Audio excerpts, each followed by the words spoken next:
The heart of high school wrestling is here in Adams County, and nobody covers it like WZBD. You guys got a heck of a view. It's time for Haggard, Hirschy, and Zelt High School Wrestling Weekly. Everybody wants to be there. It's the coolest thing in the world. 90 minutes of interviews, results, discussions, and prognostications. I'm excited. As Hall of Famer Rex Brewer and Dane Filling bring you another episode. We hope that you can join us here Live from The Double Eagle Clubhouse Grille. on Channel Z, I'm excited. 92.7 FM.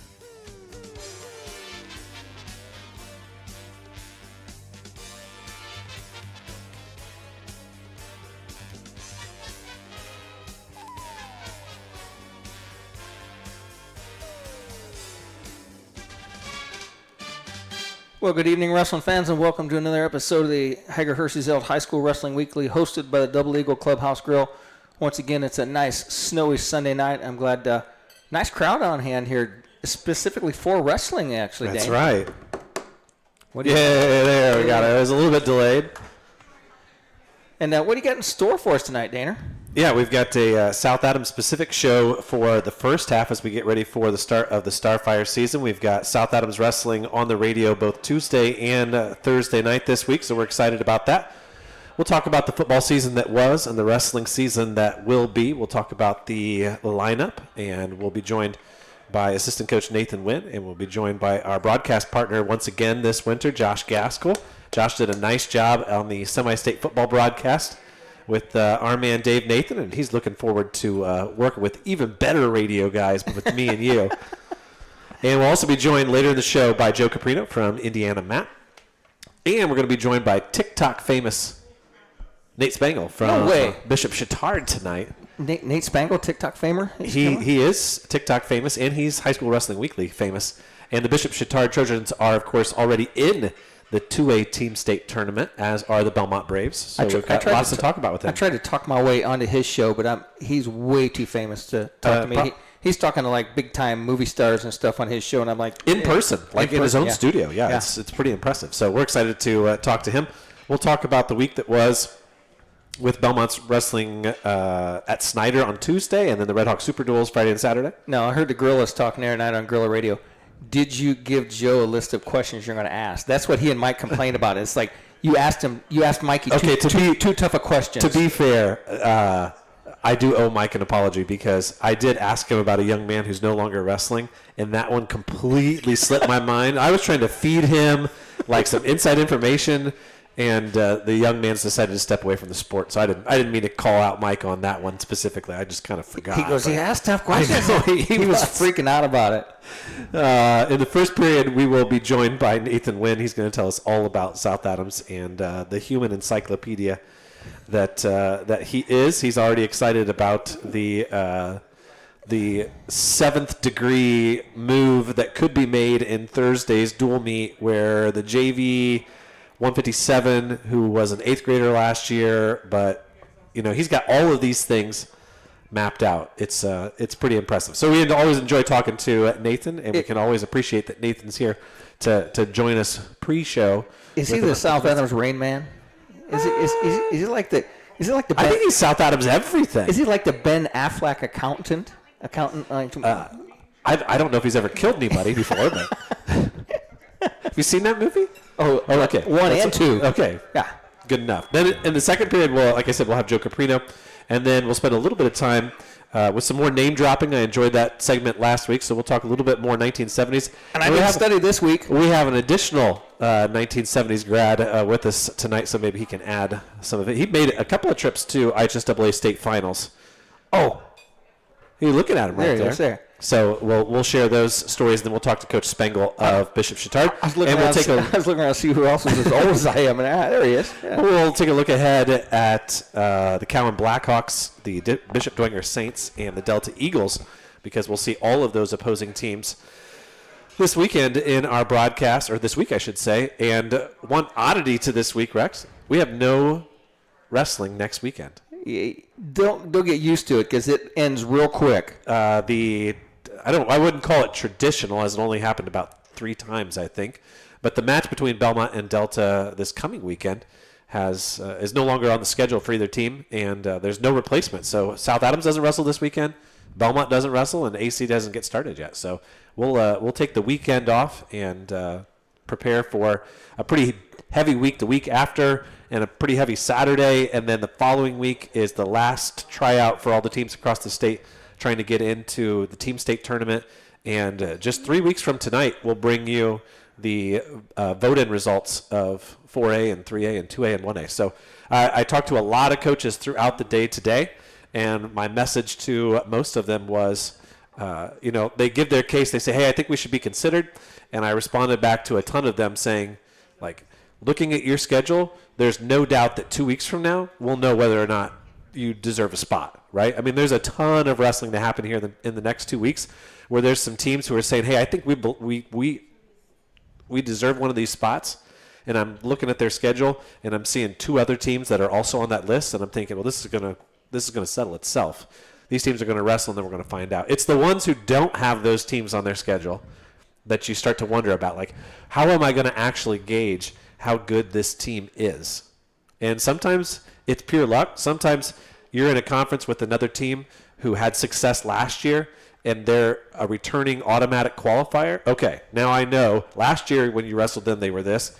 They got this place last year, and now, we're going to be able to compare apples to apples as close as you can from one year to the next. It's just some of those teams that come from conferences that have no team state teams and no experience, it's really hard to gauge how good they are. Well, if you wanted to strengthen your schedule for this year to get into the team state, you had to do that over the summer or last year. It's too late to make up the time now. Yeah, we talked to Coach Duncan last week, and I almost wanted to pull him aside and say, hey, some of these, because he was talking about team state, right?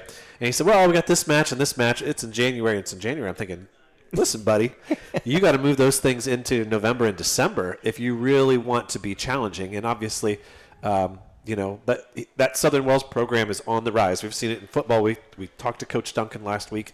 He's building something there, but it's competitive. There's a dozen teams right now in 1A who legitimately think that they're going to get one of those 4 spots. Now, just like we said a couple minutes ago, there's some teams who are going to bow out because they lose, right? They know, okay, we're competing against these other 11 teams, and we just took 2 losses in the last 2 weeks to 2 of them. That doesn't really bode well for our chances. But for the most part, and especially in 1A and 2A, there's between 10 and 12 teams who have already emailed and said, hey, we think this is a spot for us. Here's our lineup. Here's our schedule. Let us know what other information you need. Those teams are legitimately thinking about booking hotels for Brownsburg or for Franklin, and there's only 4 spots for each of those classes. I'll throw this PSA out there for the Southern Wells Raiders. Coach Duncan is looking for an assistant coach. He's got a paid position. He was on here talking about it. I mean, if you have any remote idea of what wrestling is about and you live in that area and you want to step up and help, I mean, that guy can use some help, and that's what makes this team grow. I mean, the head coach has a lot to do with it, but it's all support coaches that are in the room doing the work, and assistant coaches are just invaluable. And there's so many different positions on a good wrestling team available to people that you don't necessarily need to be the guy who laces up his shoes 5 days, 6 days a week and goes out there and pummels some 190-pound sophomore, right? I mean, there's a need as a head coach for a guy that can wear a lot of different hats. And so even if you're just passionate about, working with young people, or you're available down there in that part of the state, definitely get in contact with the Southern Wells Athletic Department and say, hey, I wouldn't mind working with. This situation just came up in the last couple of weeks. The middle school here in Decatur at Belmont was looking for basketball coaches. It's like, these are decent paid positions. A season that's maybe 12 or 14 weeks long where you get an opportunity to impact some young people. You got no strings attached once the season's over, and you can move on. So definitely, for a young person who's maybe in college or that kind of thing, certainly something to think about. So we've got lots to talk about in our show today. We will be back again next week, of course, at the same time. And then in 2 weeks, I believe, the Colts play in the afternoon game. And just so everybody's clear, we are going to stay live on the show. We'll be on YouTube only that Sunday night. Same time, 6:30 to 8. You can come out and join us and hear the show. You can listen to it live on YouTube. but the show will actually be tape delayed on air, just on the radio, the next day on Monday night. If you want to be out here live and eat a Nomad burger like this special is tonight, I had the Nomad burger. Nathan ordered another sandwich that wasn't available, so we went to Nomad Burger. He said it was a good choice. So I think it was a win all the way around. I've got half a sandwich for lunch tomorrow, so I'm ready to go. That's what you need. No 2-hour delay for you. We ready to go back for some commercials? Absolutely. Let's run some commercials back with our next episode here on WZBD. Locally owned and operated by Shane Reynolds and family, DDD Maintenance and Repair is your place to go for heavy-duty truck and diesel engine repair. Located just outside of Monroe, DDD Maintenance and Repair also offers sand and glass blasting for all of your surface restoration projects. Whether you're looking to get your truck or diesel engine to run like new, or your metal restoration project to look like new, we have a blast renewing the past. Give Shane and the guys a call at 223-5442. That's DDD Maintenance and Repair. When faced with the difficult task of making arrangements for your loved one, many emotions and questions arise. What would they want me to do if they were here? Where is the money coming from? How much should I spend? Do they want burial or cremation? The staff at Haggard, Hirschy, and Zelt Funeral Home can help you navigate these tough questions. Make your wishes known and allow us to make sure that your wishes are carried out. Call Ryan Hirschy or Eric Zelt at 260-724-7167 to schedule an appointment today. Shop local. It's a phrase we hear all the time, but for the staff and family at Package Liquors, it means something extra. Package, with locations in Decatur, Monroe, Berne, and Markle, is a local family-owned business that has been serving local communities for decades. We take your support and patronage and return it by supporting local athletes on WZBD and donating to different organizations across Adams County. The next time you're deciding where to shop, shop local. Shop at Package. It's where your friends shop. Based out of the Indiana Tech Wrestling Facility, the Warrior Regional Training Center is an elite training center for youth wrestlers, high school wrestlers, and college and senior level athletes. Featuring a college coaching staff with a strong history of developing talent and producing results, Warrior RTC will give any wrestler quality training partners to push them to new levels in the state-of-the-art 25,000 square foot wrestling building. The training is affordable and private training is also available. Put Warrior RTC in your corner this season. Welcome back once again to the Double Eagle Clubhouse Grille for another segment of the Haggard Hirschy Zelt High School Wrestling Weekly, and that commercial from Warrior RTC. And Dane says as a lead-in, I don't always see the lineup until like moments before the show starts, but you say next week. Next week we'll be joined by Wade McClurg. There you go. So we'll be talking Warrior RTC, and we'll talk about his role in the Belmont room and those kinds of things. So really cool stuff. I'm over here watching the guy from the Seahawks picked one off, ran 50 yards, and then fumbled it because he was trying to return it all the way and gave the ball right back to the Vikings. It doesn't matter. The Bears are the number 1 seed. Where's Jason? Is Jason here? JK was over there. Is he listening? Number 1 seed in the NFC right now. He was over there. He'll be around here. We're going to do our best to recap the week that was. Belmont came up with a 52-23 win over Fort Wayne Snyder on Tuesday. I thought it was a really good look at the Belmont team. Obviously, we talked about it a lot on Tuesday. I think Belmont had lost 2 of the last 3 years. And the seniors, X's parents are sitting here with us. They would have lost potentially 3 out of 4 times against Snyder. I don't think anybody from Belmont had ever done that, going all the way back to the original teams when they switched from Decatur to Belmont. So that was a good win. That's obviously a decent Snyder program. They've got a lot of numbers. They're going to get better throughout the year. But I think that's a really good match to have early in the season. Then on Friday, Belmont ended up wrestling 6 times because they decided to split the day 6 and 4 instead of 5 and 5. The first day, I wouldn't say that there was too much to write home about. I guess I did kind of technically write home about it. Chesterton was a good team. We drew a good starting weight because I feel like we had a decent lead against them, and then they kind of came up from behind and kept it close. The final score was actually 43-30. And so that was a good duel. It ended up really being the best duel that we had on the weekend. We come back on Saturday morning, beat Fort Wayne 78-6, South Bend Riley 58-17. Coach Flatt has some really good mid-lightweights that pushed our guys. Munster was undefeated when we wrestled them in round 9. That was the match that you heard on the radio. That was 46-21. That match could have been a little bit different. if their heavyweight wouldn't have lost his cool. If you give them 3 points at 285 and take away 6 points from us, it's only 40-24. Okay. But Grady ends up getting 6 points from that. Not to say that Grady might not have come back and beaten that kid. The kid was on the run. He was backing up. He was getting hit with stalling, and that's what ultimately sent him over the edge. I will also give kudos to the Munster coaching staff because I don't know if they've had a total change in coaching staff, but last year they were, in my opinion, really, really hard on some of their kids, like openly in front of everybody. They handled that situation with great poise and good coaching. They separated him. They did not allow him to make anything terrible happen. They let him cool off, and then they gave him a talking to. And then that kid walked over and shook hands with Coach Myers. He explained himself. He went up to Grady, apologized, gave him a hug, and it diffused the whole situation. And, you know, sometimes situations like that can create animosity between two schools and it can leave a bad taste in somebody's mouth.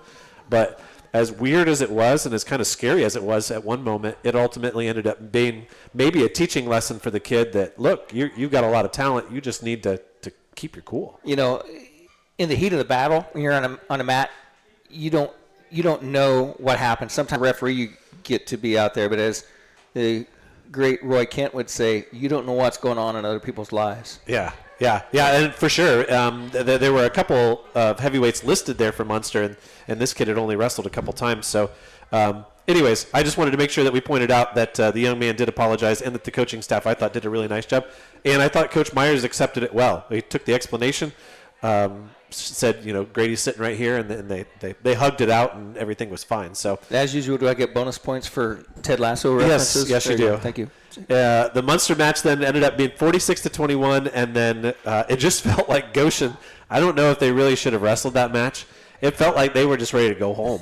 And they were already home. For the most part. We did get a great picture of the X-Man smiling up at the camera, which I appreciated. And we want to give was he waving to his mom? We want to give a shout-out to the X-Man because, and we put this out on our Facebook page a little bit, Xavier started the year tied for 35th all-time in Belmont history with 111 wins. And he jumped a bunch of greats with the very first win on Friday and then the match on Tuesday against Snyder.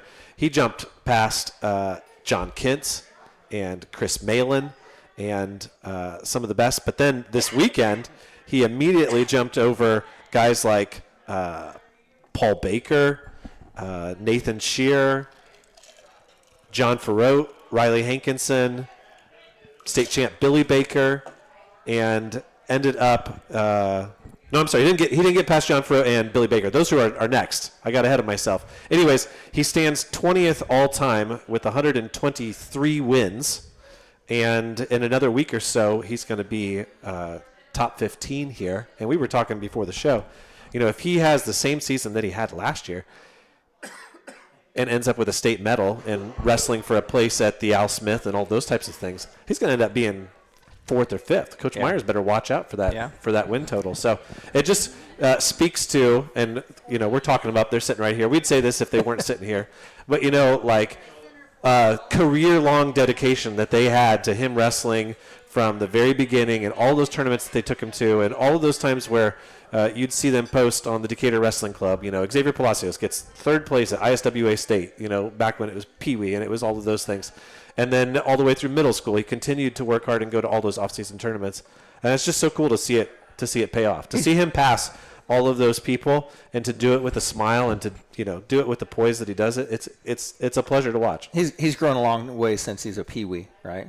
Yeah, and don't forget, this is a kid who didn't make it out of sectional his freshman year and missed out on the opportunity to, you know, maybe pick up another match in the first round of regional. And maybe another win, and then another match at semi-state. Like, his season was over early that freshman year, and so he's going to end up right up there with some of the greats. So now the rest of the weekend, I did want to highlight the Belmont records after 12 matches, just so people got an idea of where these young men stand, because it gets confusing as it kind of comes trickling in. Cameron Barger ends the first week of this season with an 8-3 record, and also a nice trim. Coach Farrote got the got the scissors out on Friday night at the hotel. I'm not going to be able to recognize him now. I mean, Chloe had to tell me who these kids were the first time I saw them. You know, and the Froat boys I get mixed up because they all look alike anyways, and I thought Barger was a Froat, so they got to stick with it here and maybe get some name tags or something. A shout out to Zane Snyder. He got his first varsity win on Saturday. That was cool to see. Bradley Baker finished the first week 10-2. Oliver Froat finished 8-4 with an addendum there and a giant black eye. I don't know. Did you see the picture? Yes, I did. It was like a cartoon eye. I was directly above it, and Sean must have seen it because it was at the end of the second period, and Sean went right up to Henry Wilk and just said, yeah, we're done. Sorry. Like, we're not interested in continuing this. And I don't think Henry had really looked at what Oliver's face looked like, and then I didn't even make it down to the floor to really get a look at it. But, yeah, he's probably still icing it pretty good. It's one of those that instantly the top and bottom were touching. He had a little slant. Ben Mills had a tough match against Munster, if I remember right. He ends up 11-1. Beyond that, Henry Froat still 12-0. Gabe Myers had one loss. Kid from Lakeland is a name that you're going to need to remember because he looked awfully good against Gabe. But Gabe's still 11-1. Charlie Froat 9-2. Owen Shane 2-0. Sam Wolpert loses a match in overtime. So he had just one loss, 10-1. Austin Manley finished 8-3. Braxton Arriaga 2-1. And the X-Man, of course, 12-0, as we already said. And Grady Baker finishes 11-1. He gets tossed to his back in the first period against a kid from LaPorte. And that kid, man, just upper body strength and size. It was a great throw. I think if Grady wrestles that kid again, it's probably a pretty easy victory for him. But, you know, when that's your game, that's what you do, right? You sit around and you wait and you say, I bet you I could throw this guy in 80 seconds. And you try it, and if it works, you stick him. And if you don't, you get taken down a few times and you lose. But those guys are dangerous in elimination matches. I'm going to jump into the Wayback Machine. And years ago when I refereed Delaware County a lot, when Westdale had Bobby Johnson come through, and Bobby Johnson was the master of the headlock. And everybody in Delaware County knew he was going to throw a headlock, just like the South Adams guy. He's graduated a couple years from now. AJ Dull had a headlock, and everybody knew he had it, but still got to stop it. And that's one of those things that you can try all you want, but those guys are really good at it. Are good at it. As a fan, you love watching it. Oh yeah. As an opposing wrestler, you know that if you find yourself in that one instance, that you might be in trouble. So I think that will be a learning opportunity for Grady. He doesn't have to worry about anybody talking about how long he was undefeated. You don't have to worry about moving up the state rankings or anything like that. And he can kind of slide in a little bit all the way until the Al Smith, I think. I don't think that it's going to be a major deal in his season. It's just like the Purdue basketball team. You don't want to be ranked number one. As soon as somebody ranks you number one, you get beat. Yeah, that hasn't happened yet, Rex, but hopefully. It's not if it has. It's when it's going to happen. You know that. We've got Purdue basketball on Tuesday night, first Big Ten game coming up. So we do want to give a shout-out to some of the girls who competed at the Columbia City Invite. It was a weird tournament because they had so many teams that it had to be 2 days, and everybody competed on Friday. And then 15 teams went home and didn't come back on Saturday. And so there was a bunch of teams who had girls in the semifinals who ended up having to forfeit. So it made for some really weird brackets. But we're going to run through some of those results to begin. At 110 pounds, Isabel Ocampo was your winner. That was number 1 versus number 2 in the state. She beats Annika Gradeless of Northwood 5-0 in the finals. Isabel's down a weight this year. She won state at 115 last year. She's at 110. We would have had another one versus number 2 at 115 pounds, but Haley Corporal from Eastbrook spoiled it. She beat Kinley Keffer of Daleville in the semis 13-8 to make the finals. She loses to 3-time defending champ Kendall Moe. Moe wins it with a 20-4 tech fall. We've had Keffer in the state finals the last 2 years wrestling under the lights. At 130 pounds, Alani Alvarez of Maryville was your champion because Crown Point went home and Ava Strayer was out of the bracket. She's the defending state champ. Alvarez beat Olivia Reyes of Eastbrook for a title with the fall. At 135, do we even need to say who won, Rex? How many falls do you think Naima Ghaffar had on her way to the title? All of them? Yeah. 5 matches, 5 falls. She wins at 135. And, you talk about hammers. You're talking about Ocampo. You're talking about Gaffar. Another one at 140, Maddie Marsh. She has 5 falls, and it looks like she was on the mat for 3 minutes and 3 seconds total. She's the 2-time defending state champ. She's a junior. She's likely to be a 4-timer. And you're starting to see some movement there in some of those brackets with Gaffar at 35 and Marsh at 140. Some of the girls are shifting weights because they're realizing that they may end up being blocked by those two those absolute studs. Those girls wrestle at Fargo, and they wrestle all summer long, and those girls that wrestle in Indiana know that they need to go someplace else if they plan on winning the state finals. One of those girls who's ranked at 140, who went to 145 for this tournament, I don't know where she's going to be long-term, is Charisma Lawrence of Maryville. She wins it with the major in the finals against Lanessa Ocampo, who is ranked at 155 right now. So we'll see how Brandon adjusts the rankings on IndianaMat for that. We were kind of robbed of what would have been perhaps a preview of the state finals at 155. The semifinals would have been awesome. You had Turtle and Alexandra Bostic and Alyssa Troutner. They were all in the semis, along with Warsaw's Mariana Castro. That'd be 4 of the top 6 in the state. Lanessa Ocampo is another one of the top 6 in there. But Troutner doesn't come for the second day. I assume Huntington North wouldn't allow her to come. And Bostic from Highland, she goes back home and doesn't compete for the second day. And that leaves no competition for Reagan Trineri, otherwise known as Turtle, and she wins that one pretty easily. Turtle's the happiest girl in the gym because of that snowstorm. She's a gamer, though. I think she would have happily scrapped with, and when you're talking about wrestling in a tournament or a bracket or a weight with somebody as talented as Alexandra Bostic, who is national tournaments winning, you probably want as many matches as possible with them. Yeah, I would think, so that you can learn a little bit more. So, anyways, we'll see if that one happens later on before the state tournament starts. We'll give a shout-out to Alexis Zuber of Snyder. She wins the title at 170. And at 235, we mentioned her 2 weeks ago, I think, but I want to mention it again. Columbia City's got this freshman, Brooke Steinbacher. She won the NE8 middle school conference title last year as an 8th grader with the boys. And she won a tournament again. She won the 235 at Columbia City. She beats Kaylin Graves, who's a senior from East Noble, for the title. And so I think that's either 3 straight weeks or 2 straight weeks winning the tournament that they've been at. So that's a very impressive freshman, especially wrestling at 235. Maryville ends up winning the team race, but I'm not sure that's really valid because so many teams left. One other note before we go to a break here. On Tuesday, while we were at Snyder, Homestead wrestled New Haven, and talked to Coach Oberlin a little bit. Homestead comes away with the win there, 41-38. Great match. He said that New Haven is solid all the way through, and that they had to wrestle really, really well to pick up the win. New Haven is already in 3A team state, and Homestead trying to get one of those last spots in.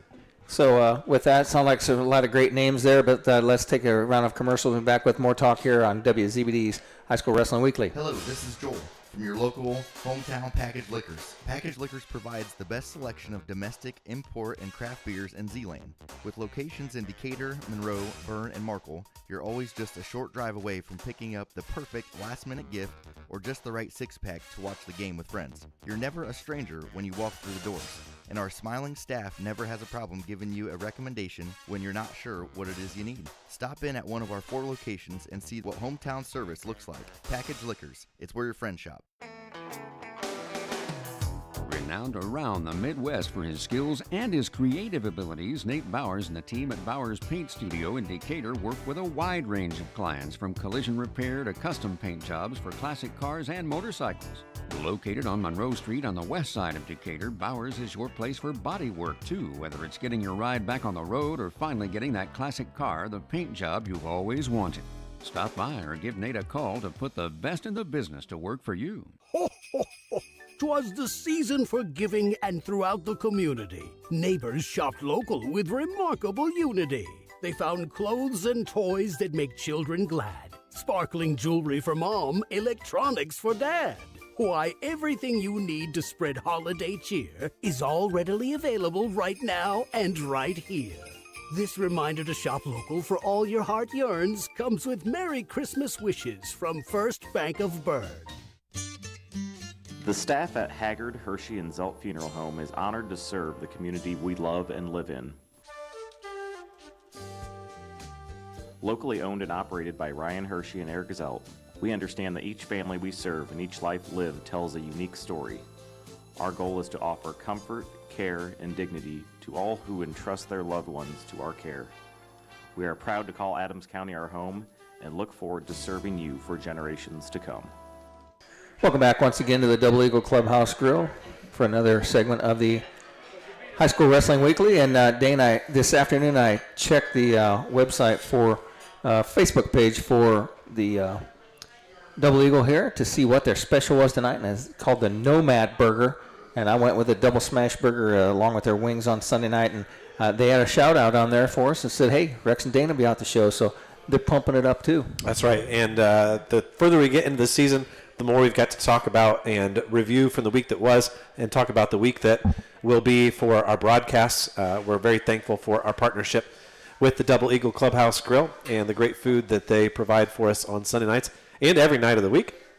We also want to give a shout out to Brad Weber, who is one of our longtime sponsors here on WZBD. And we were talking before the show ever started that, when it comes down to it, a lot of people don't realize that all the broadcasts that we get to do come from our great sponsors. And each year we need those sponsors to step up to make sure that we can go to these crazy far-flung places that don't even know that WZBD exists, but we're there calling the wrestling on the radio. It's a lot of fun. So Brad Weber's one of those, and we certainly thank his patronage not only for this show, but Brad is also a donor to the Belmont Wrestling team directly. And don't forget that Belmont will have their first home meet of the year on Thursday when they take on Bishop Dwenger.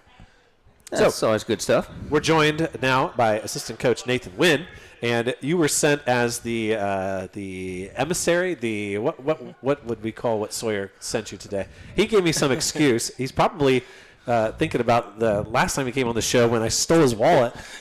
Nathan, keep your wallet. He's a pickpocket. He's been through Europe enough. He's figured out how to pickpocket, but he stole Sawyer's wallet last time he was on here. Poor guy. No, we're excited to have you on the show. You're a great friend of WZBD and WZBD Wrestling specifically. First off, sum up the South Adams football season for us and the run that they went on and what it means to the community, and before we get talking about any wrestling. It was a lot of fun. We had a great season. We only lost to some of the best teams in the area, in the state, or in Ohio State. It was really fun getting to watch them, especially our wrestlers really showed out. I think in some of the leaders, West Somerset especially, they've had a post last night about the records they set.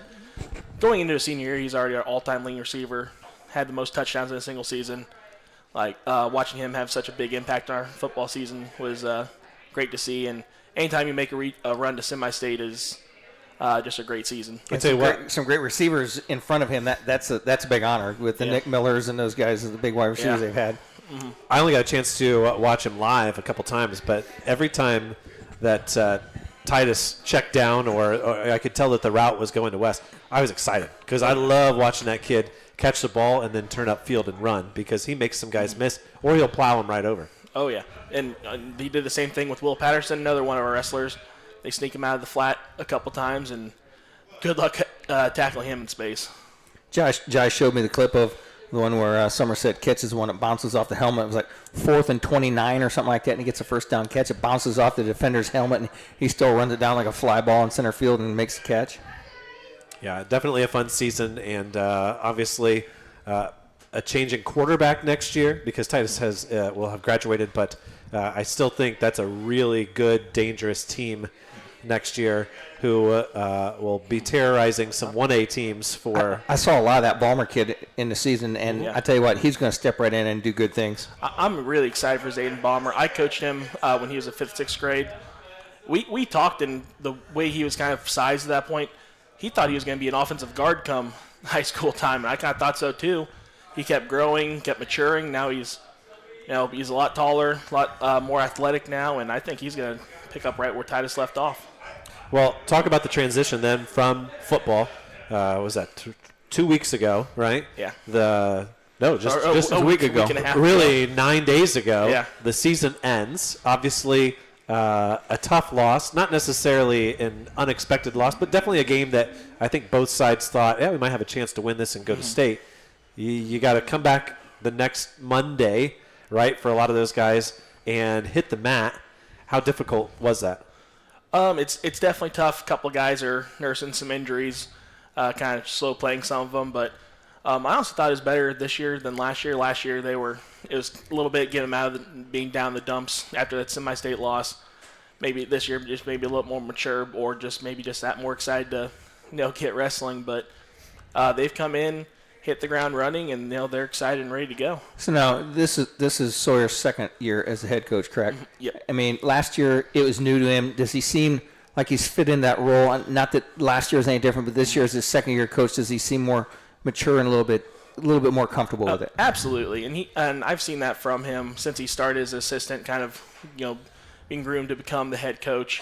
Just every year he becomes kind of more confident in himself and just relaxed and really taking ownership of the program, being the head guy, and he's doing a great job, and I'm excited to be able to coach with him. Who else is at practice every day and part of the coaching staff? Silas Loshi is the other assistant, and we got a good old Barry Humble there every single day. Barry, he is going to be on the mats until he physically is unable to. And even then, we may have to roll him in on a wheelchair. Did we forget to invite Barry tonight? I don't know. I think I might have forgotten to tell him. I thought he was still in Florida or someplace. Now, every time I try to call him, he's out of the state. semester. Now, like Jesse always told us that Barry's there to form the hearts and minds of these young men. And is he a wrestling coach? Yeah, that's his title. But what is he? He's a mentor in your room. He's great at that, and he does help coach a lot. We have a new 106-pounder this year, William Faust, just came out this past week. Never wrestled before, so that's a great opportunity for Barry just to he's obviously limited mobility-wise, but he can still show them all the basic stuff, talk through everything, and really patient with those guys. But he's a great mentor too. He's always looking after our guys, praying for them, and he's just a great leader and great role model to have him. Is he still teaching the farmer cradle? Grab the leg and reach up and grab the head. It's call it right. It's a Peterson. He'll say it. No, it's not. It's not a Peterson. It's a farmer cradle. West Somerset ends every single practice hitting a Peterson. He's like, hey, look over here, Barry, and he just goes, yeah. Good old Barry. Now, speaking of practice, tell us about your new facility. How's it working out? What are the features for? You might have to describe it for those who haven't seen it yet. All right. So South Adams, we have a new. It's called multi-purpose facility, but during wrestling season, it's our wrestling room. It's an added-on gym. For the first half of the season, we put a curtain down, 2 mats down the full time. So we finally have 2 full mats. Don't have to roll them out every single day. Actually, we have a coach's office, have a hallway with all our state qualifiers, top 15 pins, wins, boards, and all that. Once middle school season starts, we actually put the curtain up, and we had 2 more mats, and we have an entire gym covered in mats, and it's incredible. It's so much better than the old wrestling room we had upstairs, which was 1.5 mats with a pole in the middle or rolling them out in the cafeteria. We're blessed to have the new facilities we have, and that's been a game changer. And people talk, oh, well, it builds character and it does all this. Well, yeah, there's always a room for character building in all kinds of situations. But when you can get rid of some of those superfluous distractions of just trying to get to the point where you can practice, you just get that much more training in. You have that much more opportunity to get on the mat and not be carrying stuff and moving tables and all of those types of things. It's a positive. Did you just gain bonus points on your Scrabble card with using superfluous? Superfluous? Now, does it your new area have a new cool name? When AC got the new SAC, they got the SAC. I mean, you got a cool name. You're still working on one. I've never thought of a name for it. The school officially says multi-purpose facility. I say wrestling room. MPF doesn't really work. No, we'll have to figure that out. Barry can come up with something pretty good. By the way, we're in the SAC next week when Adams Central wrestles Norwell, I believe. That's not in the hangar, by the way, if you're listening. Are you? Me. Okay. Me, I think. With the hardwire, right? Yeah. Yeah. If you're listening out there. If you don't have hardwire. There's no way. We're looking forward to that. I need to go get the hardwire from our friends at Innovative Concepts Audio and Video, who this broadcast is made available by. Innovative Concepts, getting us set up. They've provided me this machine that I'm working off of. They provided me my second power supply. Yours. They've helped us get the webcam set up. We want to thank everybody for all the positive notes that they gave us on Tuesday for having the Snyder match on webcam. We're going to try to do that as many single dual meets as possible this year when the internet allows it and when we remember to pack the webcam for the road trip. And how they need to go by, they've got a 100-foot roll of Ethernet cable they loan us for the SAC. So that is definitely a plus. Hey, here's an idea. Don't leave it at home on a that would be one way to avoid getting that. Hey, let's talk real quick before we go to the next break. I have listed on here, I want to go through the South Adams schedule. Obviously, we've already discussed Cowan this week, which is at home. Yep. Delta on Thursday, which is away. And then next week at Coldwater. And then those are the only 3 duels before you get into the ACAC duels? I think we're home Belmont that next Tuesday also. That's right. Yep. I'm looking at the IndianaMat, so it's not completely up to date. The Belmont match is before the ACAC duels. Yep. So 2 duels this week, 2 duels next week, and then the 6 duels on the following Saturday. Yeah, where we get our football guys in and we're hitting the ground running. We're excited about it. I think we have a good mix of really good teams. We can pick up some wins there, team-wise, individually. But we're really excited, and especially once we hit those ACAC duels. We think we're in a good position to compete and possibly win ACAC. So. And then the following week, are you going back to Newcastle? Yep, and we're going back to Newcastle. Okay. So all those wrestlers out there listening to the show, because there's just hundreds and hundreds out there, all 3 of the Adams County schools have already went 2-hour delay. Thanks for Steve for reminding here. And he said, Rex, you still have to go to work. And I said, they've already rubbed that in. That's right. Well, let's head to commercial here. And when we come back, we'll have more about Starfire Wrestling here on High School Wrestling Weekly. With that, let's send it for a round of commercials. Back with this right away. Based out of the Indiana Tech Wrestling Facility, the Warrior Regional Training Center is an elite training center for youth wrestlers, high school wrestlers, and college and senior level athletes. Featuring a college coaching staff with a strong history of developing talent and producing results, Warrior RTC will give any wrestler quality training partners to push them to new levels in the state-of-the-art 25,000 square foot wrestling building. The training is affordable and private training is also available. Put Warrior RTC in your corner this season. If you're serious about taking your wrestling to the next level, then Warrior RTC Wrestling Club is the place to be. Every Sunday at 4:30 and Wednesday at 6, boys and girls from different elementary, middle, and high schools come together to build skills, confidence, and lifelong friendships. With high-level experienced coaches and a positive training atmosphere, every Warrior learns to work hard and have fun doing it. Whether you're chasing your first medal or your next state title, Warrior RTC will help you in your relentless pursuit of self-improvement. Visit online at warriorrtc.com to learn more about the year-round wrestling opportunities and train like a champion.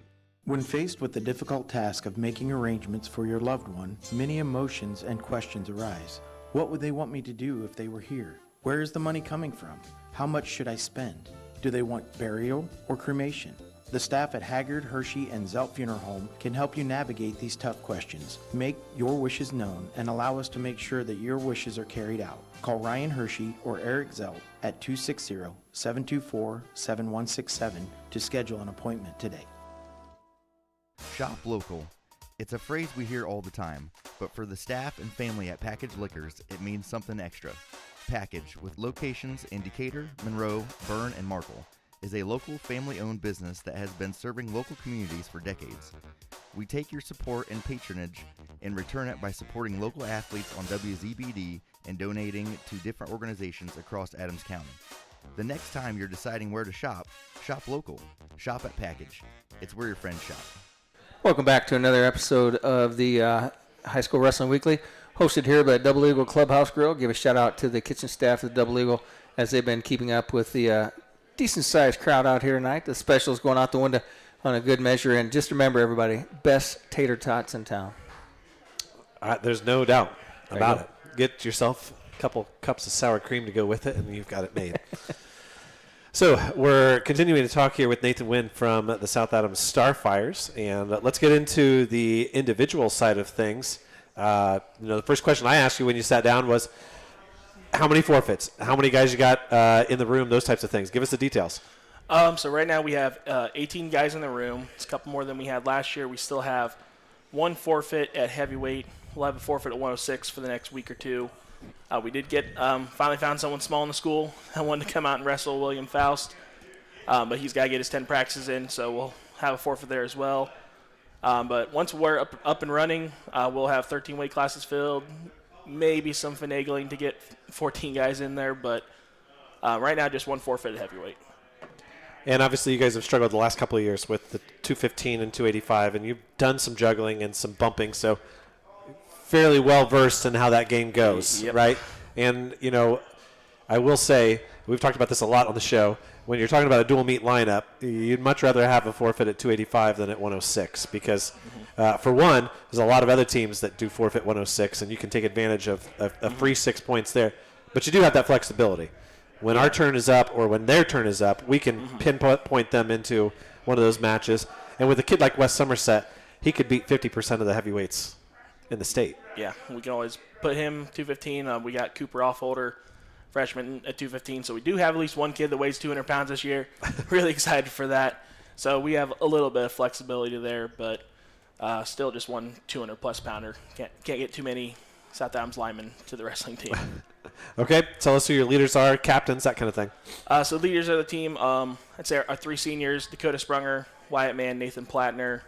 They've done a great job all season, all 4 years, just being leaders, leading by example, and doing that so all through the offseason. Well, I'll include Max Adams there as well.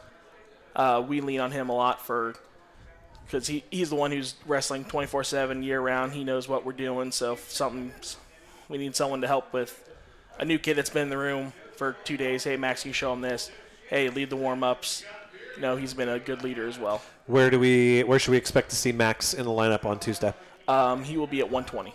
Okay, and obviously, as we run down the list, Dakota Sprunger is another kid who obviously comes to mind. Yep. He'll be at 126, 132. Okay, and then through the middle, you're talking about Will Patterson, Wyatt Mann. Yep. Will Patterson, again, we don't have a finalized lineup and moving weights a bit, but he'll be 132, maybe 138. Wyatt Mann, 150. We'll have Braxton Huff. Last year he wrestled 150, but he weighed 138. Yep. This year he's heavier, wrestling 138. Now, one thing I'm excited about this year, just like last year, is a few more Wyatt Mann post-match interviews. Those always make me really excited. He made him some fun times last year at the Stardome, if I remember right. I can never listen to any high school athlete give an interview.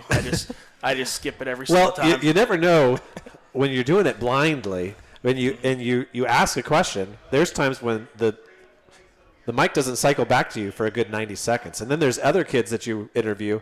They say 3 words, and then all of a sudden you're expected to have another question. It's awfully difficult. So I pulled a fast one on a young freshman from Belmont. We pulled Bradley Baker on his first match, and he did not want to come right. I mean, we sent Gus over, and Gus nearly dragged him over. But he was so poised for a freshman on the air. I texted his dad afterward and told him I thought his interview went really well because he knew that he did not wrestle the match that he wanted to wrestle, and he understood that he had to work better. And I think that's the biggest thing is to come out and say, I didn't wrestle very well, but I'm going to work on that to get better. And that's a great interview for a freshman. Yeah, we're looking forward to those, and we'll be able to bring you a lot of those because we have nearly the entire South Adams schedule on our broadcast schedule again, so we're excited about that. We do want to leave one note. A lot of people listening probably don't follow South Adams super intently. Isaiah Meyer not returning this year, correct? Correct. So that is a loss for the Starfires. Yep, he had a back injury, kept him out second semester last year. It was tough to watch sometimes because you knew he was really putting himself on the line pain management-wise. Yeah, that was tough to watch and really sad to see his career end. We were blessed to have him for the time we had. Yeah. He actually is. And he had a little injury plagued his freshman year too, but he's top 15 all-time in pins at South Adams in the limited time he wrestled. Yeah, that is impressive. But best of luck to him and prayers for him because that's an injury he's going to be having for the rest of his life until eventually I'll have surgery for it. But luckily for us, we got some guys that are still here that we can fill a lineup. Can't replace an Isaiah Meyer, but we'll at least have guys that'll give a good effort and be pretty solid. Yeah, heavier than him coming back from last year would be Nathan Plattner, and then we've obviously talked about West Somerset several times tonight, but those two guys are going to have outstanding seasons, I would say. Yes, they're going to be very good. Wes is just freaking nature. He's massive. He'll be up at 190 this year. Nathan Plattner, he'll be back down at 165 this year. We're looking to have both of them have good seasons, and we'll have Eli Loshi, he's kind of on the Silas Loshi path of getting bigger every year. He'll be our 157-pounder. Okay. And Titus in there as well somewhere? Titus will not be wrestling. He's not wrestling this year. Okay. So just about gives you everybody returning from last year. Sounds like lots to be excited about. I do have a call in to Coach Bradley at Cowan. He's going to get us a roster for them here tonight, I think. So we should have a preview story up tomorrow sometime with rosters and lineups for both teams. And obviously this has been a good dual meet the last couple of years that we've had on the radio between two teams who always have high expectations. You know, that's one of those teams that South Adams went out and sought out to add to their schedule to help get them into that team state. And Cowan's one of those teams that did the same thing. Cowan built their schedule up also to try and get into the single-A team state. Yeah, and looking at the 1A team rankings, you know, we were talking beforehand about who we thought was the sort of the favorite for 1A. Obviously, North Miami and Adams Central wrestled in the championship match. What would you say is the team goal for the Starfires this year when it comes to team state? Our goal every year for team state is we want to win. No, we have a lineup we have a lot of talent. We may have to move some pieces around. And let's be honest, there. Last year just didn't go the way you guys wanted to go. From the very beginning, the breaks didn't go your way. The way that the bracket fell with the matchups, and it just felt like every round it got worse and it got worse and it got worse. You got to throw that result out the window and start over. Yep, and you know, I think we lost 3 matches at team state last year, all by one decision, to cut 1 or 2 points. But yeah, you're right. You throw it out because it's a new year, and all you can do is give your best effort, put your guys in the best position to succeed. You know, if your goal isn't to win the whole thing, just to show up and have a good showing, you know, kind of what's the point? You're going out there to compete. You're going out there to win. You know, and that's our goal. Every season we're going to be. And you're probably seeing some of those kids from last year that have matured over the summer and through football and some other stuff that come in the room, and you know, from year to year those kids change. Yeah. I mean, it's fun. I'll name 2 people: Brock Sprunger, Nick Brewster. Freshman last year, a little undersized. Brock definitely undersized at 106. Just over a 2-month span I didn't see him over the summer for a little bit. Then they came back for some practice in the summer, and just completely different. We went back them both not being able to do some of the gymnastic warm-up stuff we do to Brock Sprunger can almost do a backflip. Nick Brewster can walk across 2 mats on his hands. Just stuff they weren't even close to doing last year. They've, you know, matured athletically so much, and I'm really excited to see them get going. You know, that's that maturing age that young boys go through. Like freshmen, they're still kind of young boys, and then in between that freshman and sophomore year is when they really start to mature and they start to become young men. And if I want to say one more thing about Brock Sprunger, we host the Rainbow Lake 5K every year. That's a fundraiser we do. And my mom caught perfect pictures of Brock sprinting behind Coach Sawyer Miller to beat him by 0.2 of a second. Sawyer didn't see him coming, and Brock just screaming, coming down the runway, comes to beat him. I don't think he could have done that last year, but he got him this year. It seemed like that event was good team building for you guys. Oh, yeah, it was great. They taken such in stride. It's a cold day. You know, we didn't get the snow till afterwards, but I was really proud of them. They put a great effort in. They're all hanging out. They're all warming up together, having a good time. And yeah, you're right. It's a great team building exercise. I don't necessarily think of that first. Think of it like fundraiser and stuff, a lot of stuff I have to do. Think of more conditioning for them. But they all came together really well. And another thing that I was awesome, William Faust has never, you know, run a 5K before. He's new to wrestling.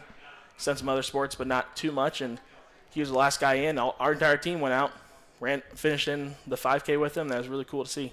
Well, Nathan, we look forward to seeing you. I'll be there. I'll be there both weeks. Yeah, both nights. Josh and I traded back and forth, so looking forward to see you. But with that, let's send it for a round of commercials. Back with more of the High School Wrestling Weekly here on WZBD. The staff at Haggard, Hirschy, and Zelt Funeral Home is honored to serve the community we love and live in. Locally owned and operated by Ryan Hirschy and Eric Zelt, we understand that each family we serve and each life lived tells a unique story. Our goal is to offer comfort, care, and dignity to all who entrust their loved ones to our care. We are proud to call Adams County our home and look forward to serving you for generations to come.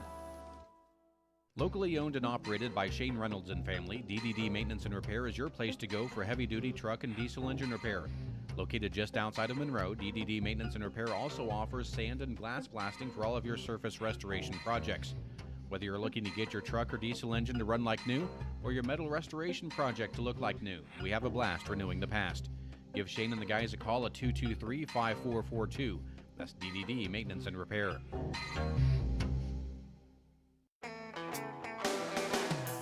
Renowned around the Midwest for his skills and his creative abilities, Nate Bowers and the team at Bowers Paint Studio in Decatur work with a wide range of clients, from collision repair to custom paint jobs for classic cars and motorcycles.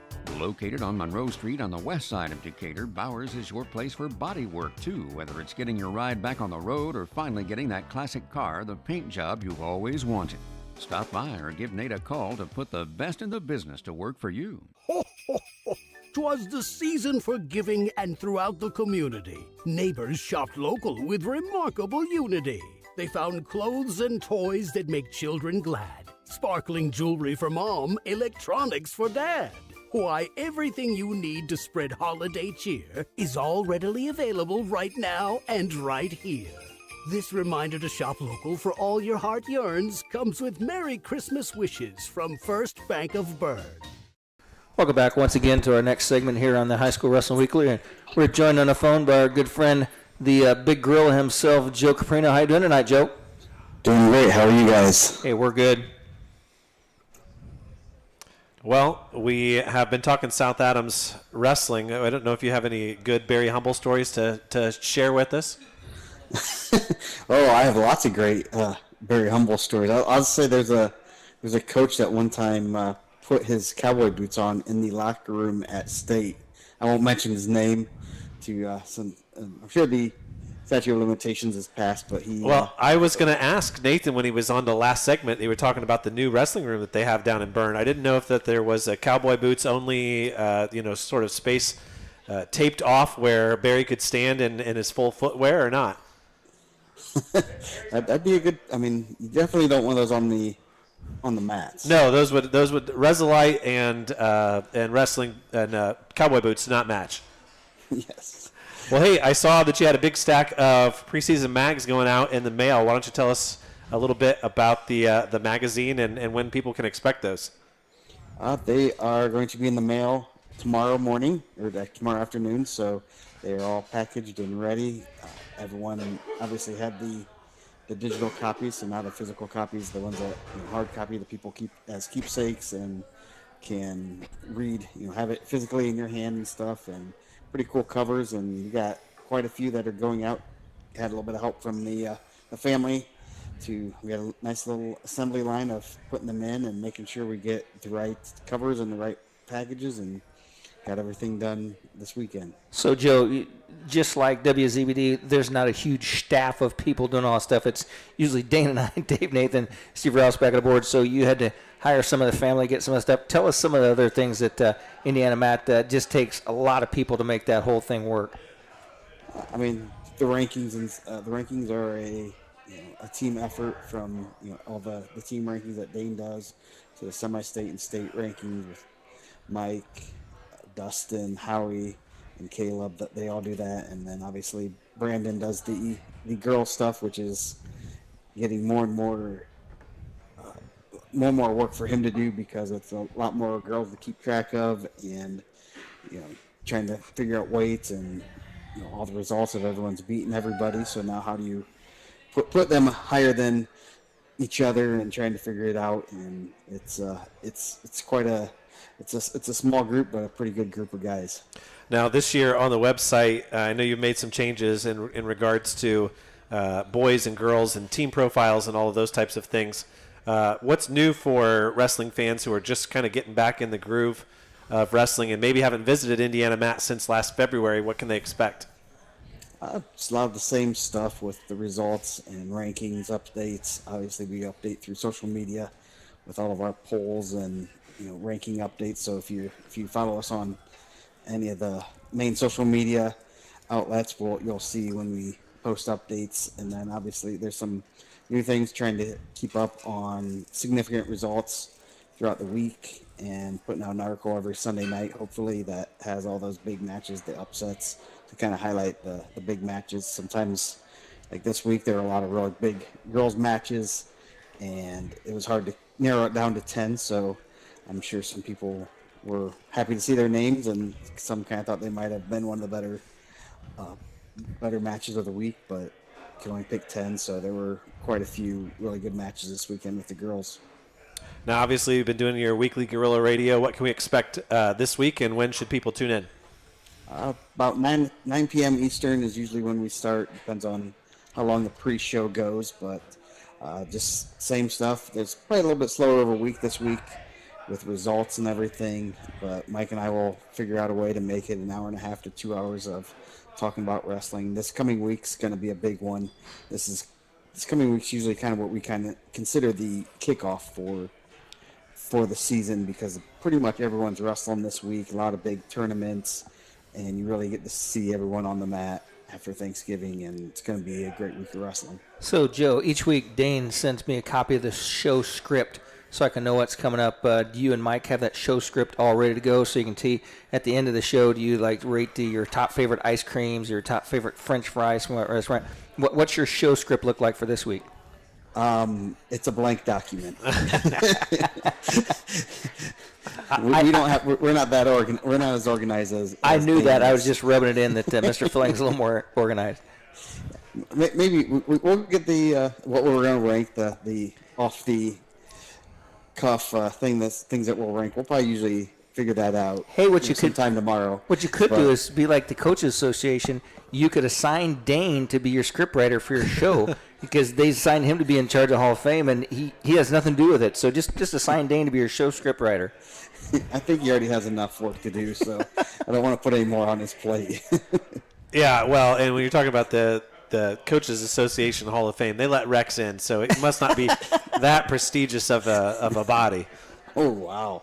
That hurt. Well, no, go ahead. Right. Go ahead. I was going to say, Mike's usually not one to stick to a script, so if he sees some comments from people like Rex and Dane and all them, he usually gets distracted, so I got to try to keep him on track. That's the hardest thing. There is a big group of Hanyaks in there, throwing some shade on everything. It's almost like you might want to hide the comments sometimes. It's like there's as interesting conversations happening on the chat as there is on the air. Yes, yeah. We got a real good group of people that come in and add to our conversations, and it's a fun time that I think's really grown on the wrestling community. So we have a lot of fun doing it, and I know a lot of people will, as season's coming up, they'll be asking when's the first Guerrilla Radio, and so people start getting excited, and it's even people that their kids graduate, but they've been hooked on just let's talk about wrestling, and it keeps them informed. So it's been a pretty good addition to the website, and I think people really enjoy seeing and hearing us talk. Now, do you have any broadcasts coming up, any live streams or anything in the next couple weeks? Not planned, but that can always change. We're always looking to, if there's something that comes up that needs a streaming, we can usually do it. I know in 2 weeks I'll be at the Ironman. I'm looking forward to seeing all the Indiana's best wrestlers there. That's going to be a lot of fun. But other than that, kind of just play it by ear as the weeks go on. Well, we're looking forward to your coverage of the Ironman. You do a nice job of setting the stage and letting everybody know what to watch for, where the Indiana guys are going, and all that kind of stuff. So we'll make sure to tell all our fans to tune in to Guerrilla Radio tomorrow, and I know Rex and I will be on there as well, leaving some comments. And we thank you for coming on the show tonight on the phone, and we hope that we get to see you in person here pretty soon. Yep, I plan on doing that. Hopefully the weather stays gets a little better. No, Joe, don't go on Guerrilla Radio tomorrow night and complain like Mike did last week that Dane asked him 2 tough questions, because those were pretty straightforward for you, weren't they? Yes, they are. All right, thanks a lot, Joe. Yep. With that, let's send it for a round of commercials. Back with more of the High School Wrestling Weekly here on WZBD YouTube channel. Shop local. It's a phrase we hear all the time, but for the staff and family at Package Liquors, it means something extra. Package, with locations in Decatur, Monroe, Berne, and Markle, is a local family-owned business that has been serving local communities for decades. We take your support and patronage and return it by supporting local athletes on WZBD and donating to different organizations across Adams County. The next time you're deciding where to shop, shop local. Shop at Package. It's where your friends shop. Hello, this is Joel. from your local hometown Packaged Liquors. Packaged Liquors provides the best selection of domestic, import, and craft beers in Z-Lane. With locations in Decatur, Monroe, Bern, and Markle, you're always just a short drive away from picking up the perfect last-minute gift or just the right six-pack to watch the game with friends. You're never a stranger when you walk through the doors, and our smiling staff never has a problem giving you a recommendation when you're not sure what it is you need. Stop in at one of our 4 locations and see what hometown service looks like. Packaged Liquors, it's where your friends shop. If you're serious about taking your wrestling to the next level, then Warrior RTC Wrestling Club is the place to be. Every Sunday at 4:30 and Wednesday at 6, boys and girls from different elementary, middle, and high schools come together to build skills, confidence, and lifelong friendships. With high-level experienced coaches and a positive training atmosphere, every Warrior learns to work hard and have fun doing it. Whether you're chasing your first medal or your next state title, Warrior RTC will help you in your relentless pursuit of self-improvement. Visit online at warriorrtc.com to learn more about the year-round wrestling opportunities and train like a champion. When faced with the difficult task of making arrangements for your loved one, many emotions and questions arise. What would they want me to do if they were here? Where is the money coming from? How much should I spend? Do they want burial or cremation? The staff at Haggard, Hirschy, and Zelt Funeral Home can help you navigate these tough questions. Make your wishes known and allow us to make sure that your wishes are carried out. Call Ryan Hirschy or Eric Zelt at 260-724-7167 to schedule an appointment today. Welcome back once again to the Double Eagle Clubhouse Grille for another segment of the High School Wrestling Weekly, and we're joined by our commentators as we comes on during wrestling season. Josh got a little warmed up for football. The most handsome member of our 3-man wrestling crew. He's definitely got the best beard. Well, by default. Well, Josh, we were happy that you stepped in for us with our semi-state coverage because obviously Rex had the long drive up to Andrean, and I was at Wawasee doing the wrestling, and you got your wrestling mojo, your broadcasting mojo back, and now you're ready for wrestling season. Hearing Coach Wynn talk, you got to be excited about the South Adams Starfires this year. Yeah, it was fun to watch them play football, but I like watching them on the wrestling mat a little bit more. I was texting Nathan today, and I said, "Hey, we're going up to the show." I said, "I don't know entirely what they want me to talk about," and he says, "Well, I hope you go first because if I go on, I'm gonna, convince them that everyone on our lineup's a state champ." So it's always neat to hear that from a coach. That's what you want. Their belief in their guys, and I know Adams Central and Belmont both have that in their coaching staffs. But with me following South Adams, it's always neat to hear that from Sawyer and Nathan, that their heart is in it, and half that is the sport is convincing your guy that they can do it. But if you don't have a guy on your staff that has that belief, you can see that in some of these teams. When you go up and you wrestle, you can tell that some of these teams have already defeated themselves, and they don't have anything to wrestle for when they step on the mat for the very first time. You gotta have somebody on your staff who believes that, hey, like if you wrestle your game plan here, you could upset this guy. So Dane, can you check me to make sure I didn't have a stroke? Do you have to stand on your head and read your hat in the mirror? Upside down, backwards. I looked at that a second ago. I was like, I think I just had a stroke because his hat says South Adams upside down and backwards.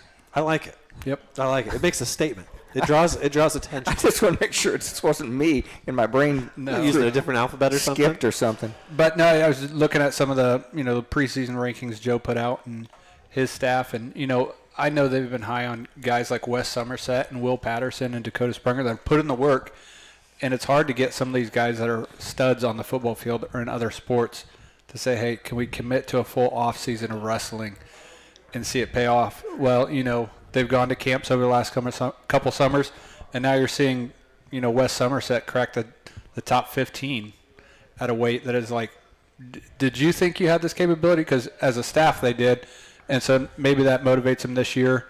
Who knows if it's, I'm kind of pushing for maybe some of their guys to adjust their weights. I know Palacios is a stud at 190, but, to be ranked in that at a weight class, and then you got to look at your guy on the opening day after football and say, hey, not only are you a stud on the football field, you're one of the better guys on the mat too. And so, they've got a couple of those guys coming back even after this year. So maybe this is a stepping stone year for, the Will Patterson, the Wes Somersets to say, hey, if you put in just a fraction more, you can be a stud your junior, senior year.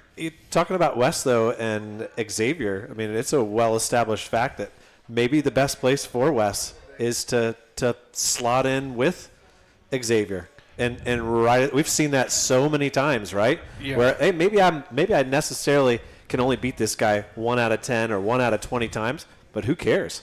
I don't have to beat him when it counts. Well, and we've seen that, every year, there'll be some stud like Xavier that cements himself at this weight class, and what does everyone else do? They go lower below, and then that clogs up for a lot of guys. That's maybe the harder path for Wes, and they'll figure that out. Maybe going lower or heavier than 190, that's going to be tougher. Xavier is going to clear out a lot of those guys and make them move. And so it might, being a second place at sectional and regional isn't the worst thing, because you might have a pretty easy first round at semi-state, and then Nathan says, "What if he wins?" We're not saying that he won't. We're just that's the beauty of what we get to talk about. And that's the rest. The joy of wrestling. You got to step on the mat, but you give the nod to Xavier because he's been there and he's done it. So I'm not going to pick who's winning that one, but that's just wrestling. You put your toe on the line, and best man wins. Xavier has proven that he can compete with the best. I thought we were going to see Nathan and Troy throw down right here at the Double Eagle. Oh, that's funny. That's why he said it, because he didn't know. I'll tell you what. There aren't going to be a whole lot of 190s in the northern half of the state that are going to outmuscle either Wes or Xavier. Yeah, and you talk about trying to get kids to do more during the summertime other than football, but you guys are 1A schools. 1A schools, they have to share their athletes. The 1A schools that have those guys that are only wrestlers or only football players or only swimmers, there's a very few. You got to share athletes all 3 seasons. Yeah, we've got 2 girls, and we tell them, being a part of a 1A school, you need to follow your friends to sports. You might not like basketball, you might not like this sport, but being a part of that friend group, you can travel on, you can contribute something, and so on the boys' side. It gets kind of watered down. The basketball team's gotten better over the years under Kyle Rowe, but that's always been a good thing. You get a lot of the football players come to wrestling, and then that group goes back and forth, and they train together, and Grant has a good workout. So, they're getting better on the football field. That's going to translate to wrestling and vice versa. Somebody's got to play tennis. Somebody's got to run cross country. Somebody's got to be, on the soccer team. There's a lot of places in 1A sports that those kids can fill in, because they need kids on a team, because they just don't have the same numbers that the 4A and 5A and 6A schools have. And I'm going to say this, and someone across the state's going to maybe roll their eyes a little bit.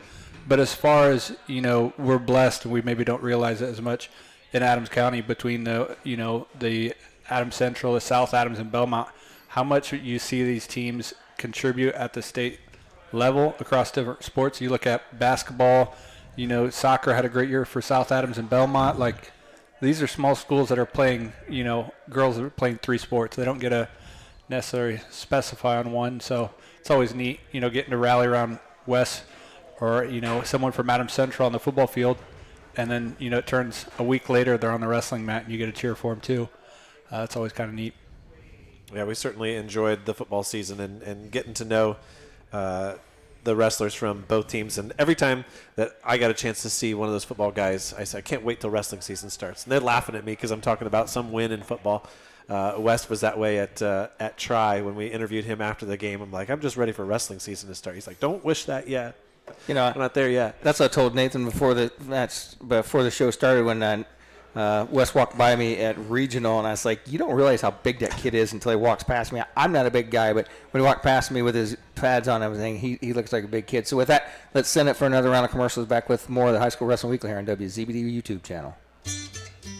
The staff at Haggard, Hirschy, and Zelt Funeral Home is honored to serve the community we love and live in.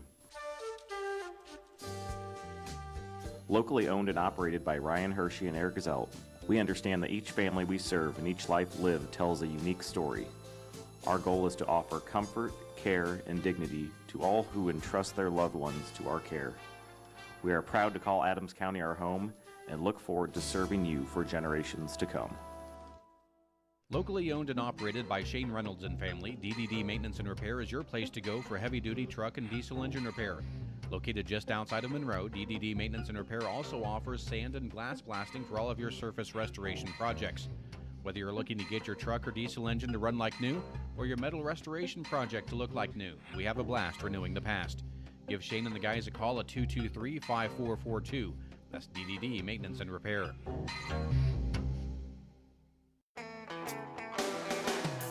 Renowned around the Midwest for his skills and his creative abilities, Nate Bowers and the team at Bowers Paint Studio in Decatur work with a wide range of clients, from collision repair to custom paint jobs for classic cars and motorcycles.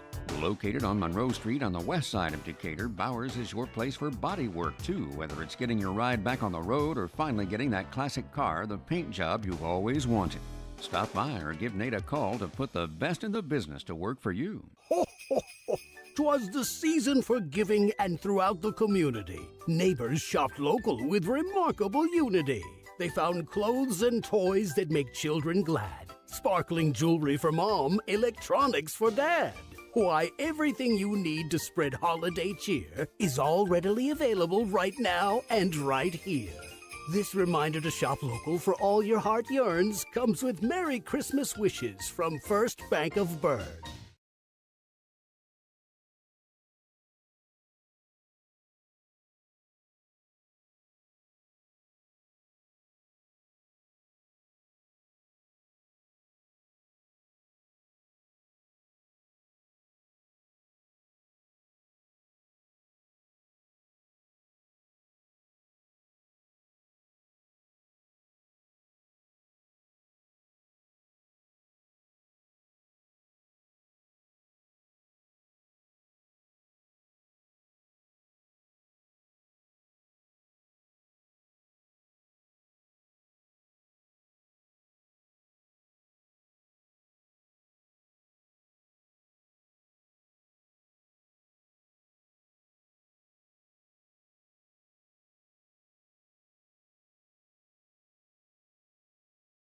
Confirmed to be in there.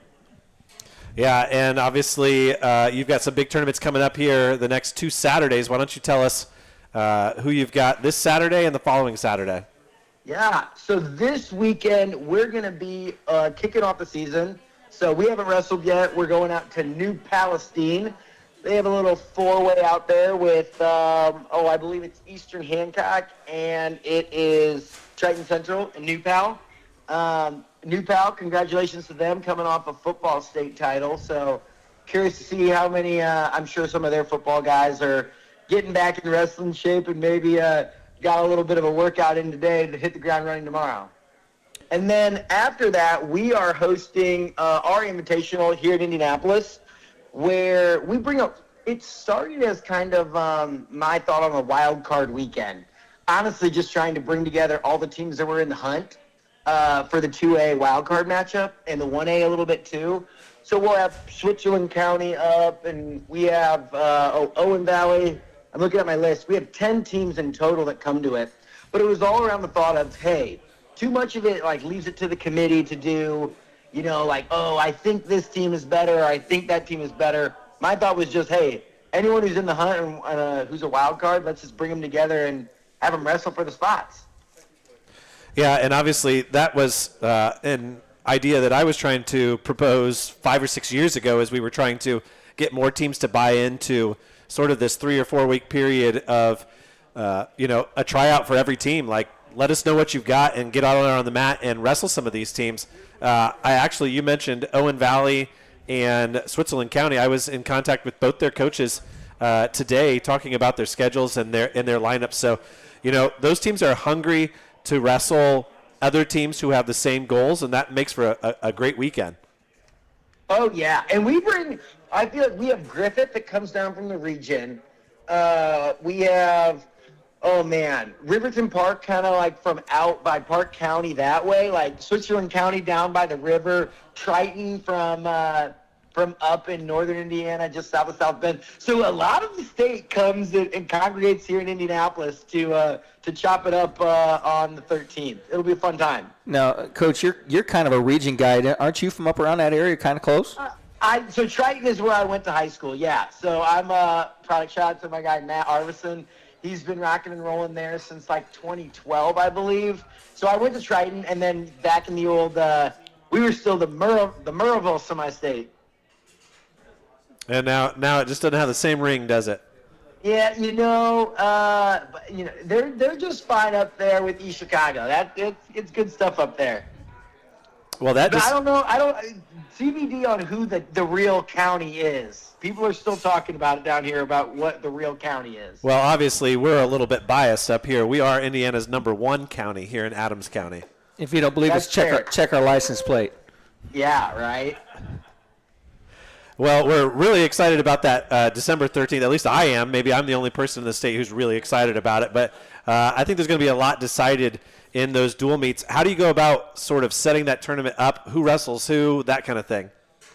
Yeah, we kind of look at it and see, geography. So we have some Central Indiana teams there, but we also have, like, Lafayette, Jeff, and we like to try to mix that up, right? So if we can put people that see each other frequently, like Faith Christian and Lafayette Jeff don't need to be in the same pod. We'll put those on opposite sides. And then, but also keeping in mind who needs what matches to, like let's say if two teams are in the 1A wild card or two teams are in the 2A wild card.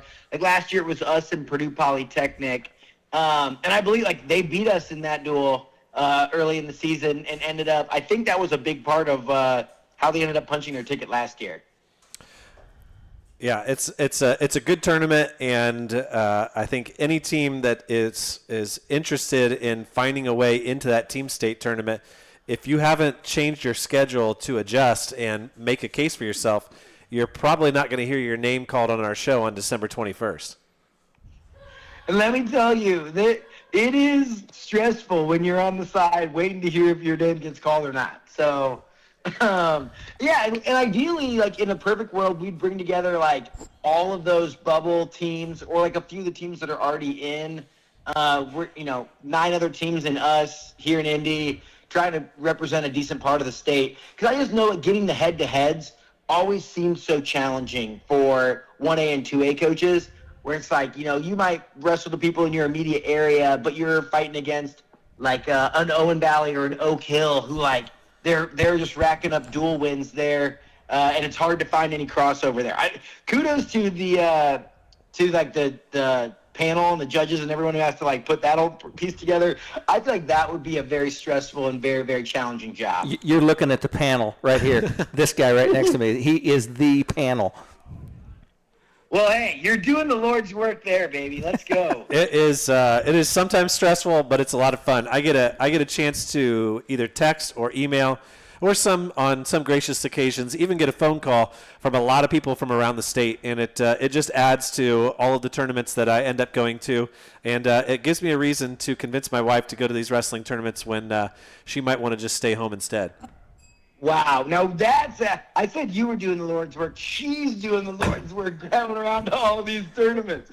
Kudos to her. So now, Holy Coach. smokes. So now, Coach, before we let you go, I mean, you're TikTok famous, and Dane always tells people that I always got a pocket full of TikTok Jesuses. Well, last year at the state finals, before that place went round and wrestled, you had 2 guys down on the floor, and they said, "Hey, you're the TikTok Jesus guy."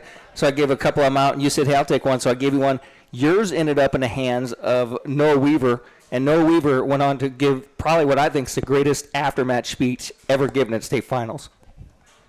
I'm not going to take any sort of – TikTok Jesus did end up in the hands of Noah Weaver, and he delivered that. I'm going to say that's the Lord at work there, and somehow that all ended up working out.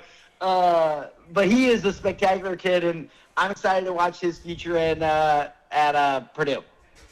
Well, Coach, we thank you for coming on the show tonight, and we want to extend you a personal invitation to either be here in person in Decatur on December 21st when we reveal the last 4 teams in for 1A and 2A and 3A and 4A, or on Monday, January 5th when we reveal the brackets. Ooh, all right. I'm going to look at the calendar, and I'm going to put one of those dates in there, and we'll make it happen. I can do that. Love it. Love it. Well, we look forward to seeing you at Franklin either way. Yes, sir.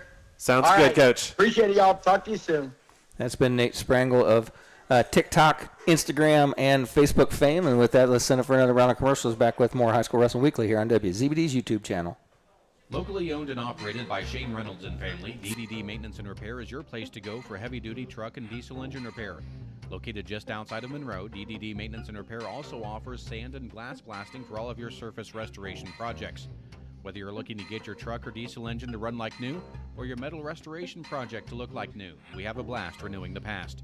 Give Shane and the guys a call at 223-5442. That's DDD Maintenance and Repair.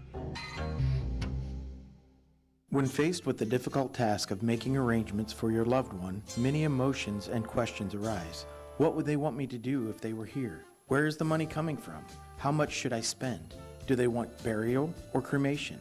The staff at Haggard, Hirschy, and Zelt Funeral Home can help you navigate these tough questions. Make your wishes known and allow us to make sure that your wishes are carried out. Call Ryan Hirschy or Eric Zelt at 260-724-7167 to schedule an appointment today. Shop local. It's a phrase we hear all the time, but for the staff and family at Package Liquors, it means something extra. Package, with locations in Decatur, Monroe, Berne, and Markle, is a local family-owned business that has been serving local communities for decades. We take your support and patronage and return it by supporting local athletes on WZBD and donating to different organizations across Adams County. The next time you're deciding where to shop, shop local. Shop at Package. It's where your friends shop. Based out of the Indiana Tech Wrestling Facility, the Warrior Regional Training Center is an elite training center for youth wrestlers, high school wrestlers, and college and senior level athletes. Featuring a college coaching staff with a strong history of developing talent and producing results, Warrior RTC will give any wrestler quality training partners to push them to new levels in the state-of-the-art 25,000 square foot wrestling building. The training is affordable and private training is also available. Put Warrior RTC in your corner this season. Welcome back once again to the Haggard Hirschy Zelt High School Wrestling Weekly, hosted by our good friends here at the Double Eagle Clubhouse Grille. And JK has made his way back into the building. I see him over there. Number one seed in the NFC right now. Dub Bears. See if he turned around on that. He might not be, but Coach Spangle, man, dude's got a lot of irons in the fire, man. But he brings it. And, he does. And he knows his stuff. So, and you know, there aren't a whole lot of powerhouse programs in the Indianapolis city, and that's a tough place to go out and recruit kids. And Chittard's a football school and those types of things. And he's not exactly in a glamorous wrestling program situation, but he does a nice job, and he's got them into 2A team state, and they've been there the last few years. So you didn't see the text that I sent him where we were lining up, getting ready to go. I told him, I said, just remember, we are a hidden gem in Indiana. That's right. With the sunglass emoji. Glad that he knows that we're number one. Number one. And he had the one-time, first-time caller, long-time listener, first-time caller, and I missed it. I was on mute. He's not. Yeah, he did. You were on mute, but yeah, he's not a first-time caller. I think he remembers that. We called him to tell him he was in one year, didn't we? Yes, I definitely remember that. Yeah, I think so. Let's get him up here to Decatur. We'll make sure to make that happen. So we got Josh Gaskell back with us, and we want to review so that everybody knows our broadcast schedule here this week as we really get fully underway this week. Adams Central not wrestling this week. Remind Josh and I where we're supposed to be. Yeah, no kidding. On Tuesday night, we will be at South Adams. I assume. No, you're out. You got a work engagement on Tuesday, so it'll be Rex and I. We'll be live Tuesday. That'll be on 92.7 FM and on YouTube. We're going to try to get the camera going again to bring you that one. We'll have a preview for that tomorrow on WZBD.com. Then on Thursday, we'll have split coverage. Bishop Dwenger at Belmont will be on the air. I'll have that one for you live from the TP, while Rex and Josh will travel down to Nat Wood country down there to and they got a new athletic director there, so we'll have to reacquaint ourselves with that other good dude. Was so good to us. Yeah, I think he was too good. Yeah, I think he took the next step up. I can't remember her name. They have a new athletic director. We'll have to get in touch with her and make sure that we're all set to go on Thursday. We'll try to have the webcam up for that as well, but that should be two really good duels on Thursday, both of those with a 6 o'clock start. And then no wrestling this weekend on Saturday, which is a wild idea, but we'll be back here for High School Wrestling Weekly. Show number 5 on Sunday at 6:30, and then we'll roll into next week real quick. On Tuesday, we have another split night.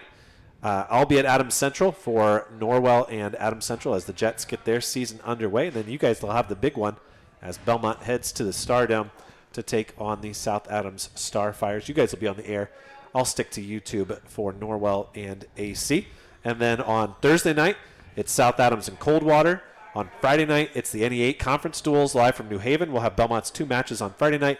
And then on Saturday, my annual trip with the German Club to Chicago will pit you guys at the ACAC Conference Duels. And we'll see Jay County this year? At Jay County. We'll see what the schedule is for that. We'll try to bring you 2 good duels. We are bound, I think, by some Purdue basketball in the afternoon. But, with South Adams, Adams Central, Jay County, and Bluffton all having pretty darn good squads, and Southern Wells, I feel like, on the rise. And I don't think you can categorize Heritage as anything but on the rise. Their numbers are increasing.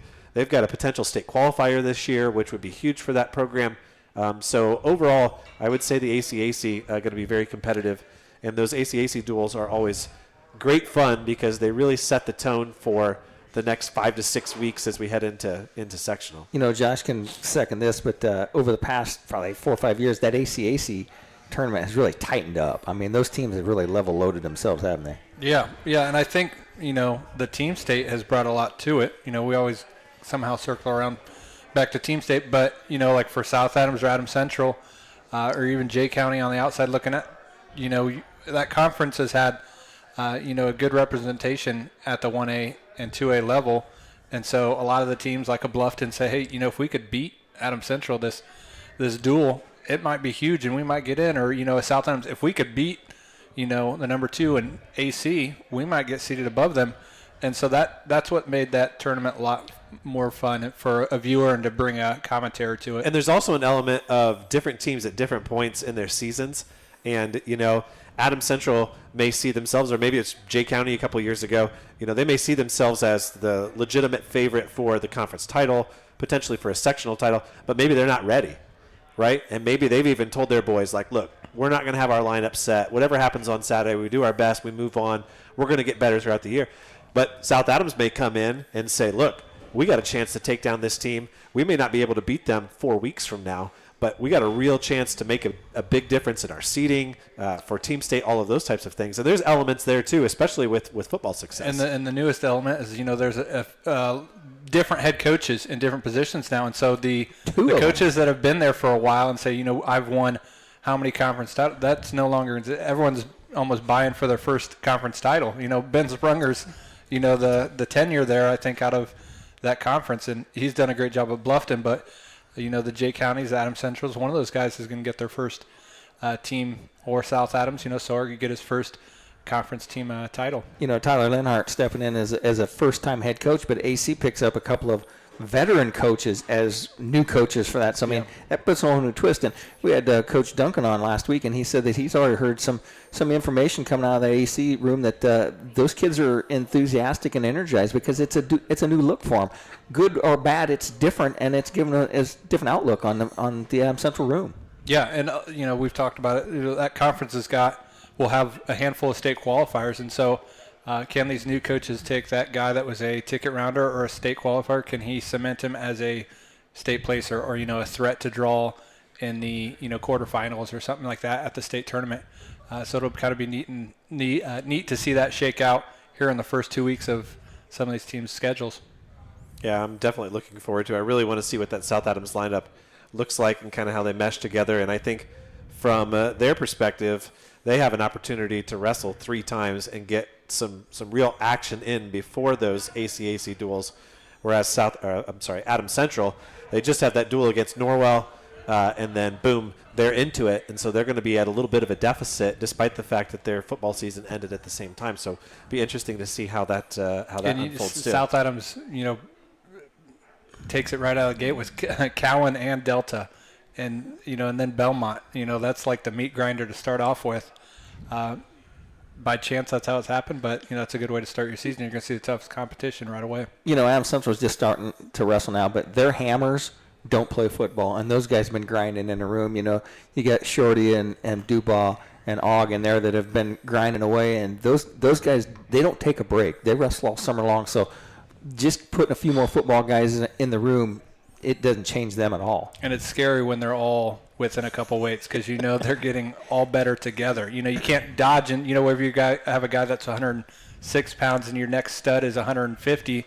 Well, they're probably not wrestling a whole lot. When they're back-to-back weights, that if this guy's getting better, the guy that's up next is getting a lot better. And we talked to Coach Landis on the halftime show of the regional game, and he was telling us that he had 15 or 16 guys in the room, and he expected to add 15 more, which would give them the largest roster of the 3 county schools. Yeah. And that probably hasn't been true for them for a decent amount of time. So they've got some guys coming in that are going to be hungry to push forward. And I think I saw it from Coach Myers this weekend. He took the most competitive wrestle-off matches and then took those 2 boys and said, look, you guys fight it out there. I'll give you 4 matches. I'll give you 6 matches. I'm not going to go 9-1 when you guys were within 3 or 4 points going into the third period in your wrestle-off. Let's see what you can do. Let's gain that hunger in there to want that varsity spot. And for a lot of those guys who are JV right now for Belmont, it paid off because they went out there hungry, wanting to show Coach Myers, hey, give me another chance. How soon can we get that next wrestle-off going? Because what happened the first time isn't the way it's going to be the second time. Yeah, it can do nothing but make them better. And recruiting some of those guys that, are kind of green, but they have a lot of fight. You get a veteran in there that says, I know I can major this guy. What we really want is a pin. And, some of these guys that get in there and that have a little bit more fight to them and don't know a lot of wrestling, but, give a lot of effort, end up getting you the pin sometimes. Well, join us next week for another show, our 5th show of the year, High School Wrestling Weekly. We will save our name-dropping photo for next week. So if you're a 75, 76, 77, 78, 79 grad sitting out there thinking about coming to the show for the first time, bring it, and we'll share some stories about that era of Belmont wrestling next week. So once again, thanks everybody for coming out here. We'd like to thank the Double Eagle and all of our other sponsors to help bring this to you on the radio, and tune in next week for more of the High School Wrestling Weekly here on WZBD's YouTube channel.